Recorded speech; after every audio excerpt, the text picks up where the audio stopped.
పార్వతీపురం మన్యం జిల్లా కొమరడ police station వద్ద ఈరోజు మేము 29వ తేదీన గిరిజన గిరిజన సమస్యలు, పోడు భూముల పట్టాల సమస్యలపైన, అలాగే పార్వతీపురం మన్యం జిల్లా గరుబిల్లి మండలం దళితులకు సంబంధించిన 22 ఎకరాల భూ సమస్య పైన జూలై 15వ తేదీ నుండి నిన్న 28వ తేదీ వరకు సుమారు 14 రోజుల పాటు రిలే నిరాధ్యత చేసాం.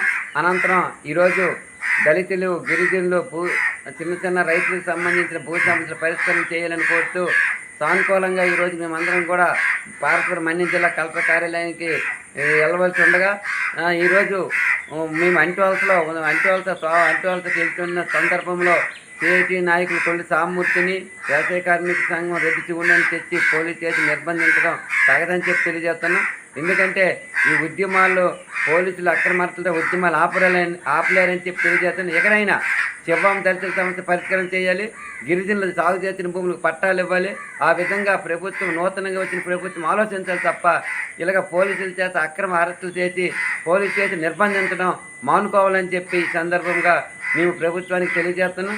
ఏదేమైనా ఈరోజు ప్రభుత్వం సానుకూలంగా అన్ని సమస్యలు పరిష్కారం చేయాలి తప్ప పోలీస్ స్టేషన్కి వచ్చి గ్రామాలకు వెళ్తున్న వాళ్ళని భయభ్రాంతులు చేసి పోలీస్ స్టేషన్ తీసుకొచ్చి నిర్బంధించడం తగదని, ఇలాంటి సందర్భంలో పోలీసులు అక్రమాలతో ఉద్యమాలు ఆపలేరని చెప్పి ప్రభుత్వానికి చెప్పుతూ ఇప్పటికైనా సమస్యలు పరిష్కారం చేసే దిశగా నూతన ప్రభుత్వం ఆలోచించాలని చెప్పి మేము సిఐటిగా డిమాండ్ చేస్తాం.